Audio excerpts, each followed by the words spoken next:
Good morning guys! For today's video ay gagawa tayo ng mashi basal. Ito siya. Napalambot ko na ito.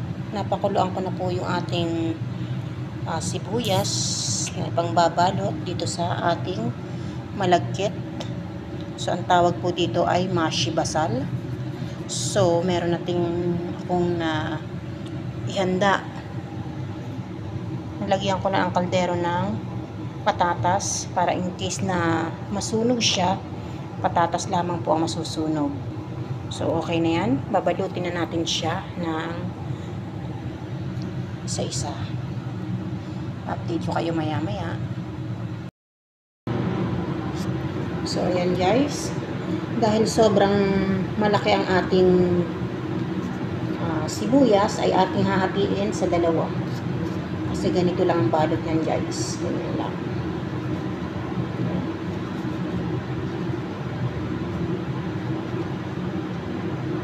Okay, ganyan. I-press mo siya ng konti para pag kumulo ay hindi siya aalis sa pagkakabalot. So, yan. Ganyan na siya. Lalagay natin siya sa kaldero. Ganyan lang siya guys. Paulit-ulit lang hanggang sa matapos ang ating. Yung malagkit nga pala guys, naigisa na to siya. Nalagyan na siya ng timpla. So, yan lang guys. Kahit sobrang laki ng ating sibuyas. Wala kasi yung normal size or medium size na sibuyas. Kaya sobrang malalaki yung nabili ng ating maneho. Kaya hatiin lang natin yan sa gitna. Ayan. Tulad nito. Ayan. Para hindi siya masyadong malaki. Hatiin lang siya sa gitna.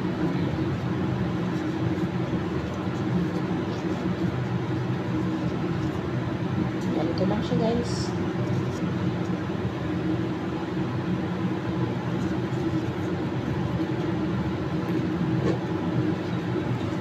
Ilapit ko nga ito guys. Mahirapan ako na.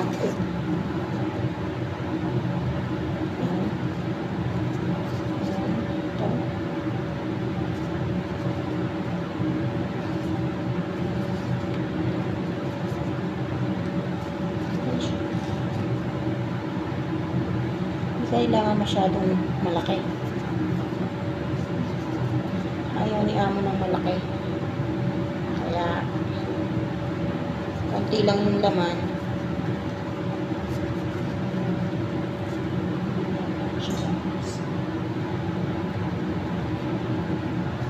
Diba? Dahil ito siya sira, putulin natin siya ng ganito.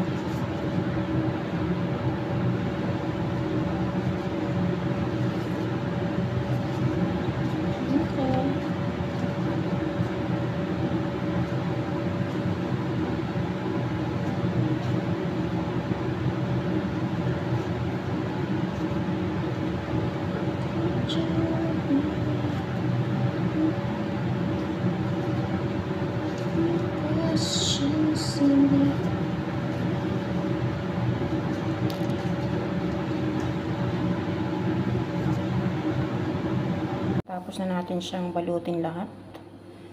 Ayan na. Isang puno siya sa kaldero guys.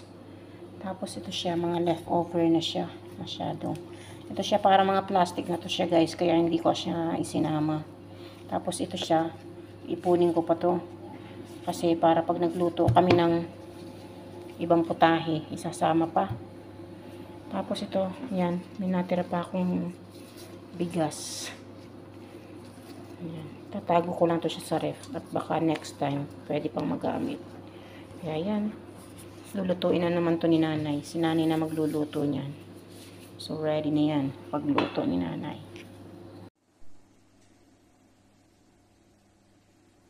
So, ayan na guys. Yung ating lutong mashi basal. Lalagay na natin siya dito sa kanyang lalagyan. Para ihatid na kay mother mamaya. So, ayan na guys, yung ating mashi. Nailagay na natin sa kanyang lalagyan. Tatakpan ko yan ngayon at ipapadeliver naman kay nanay.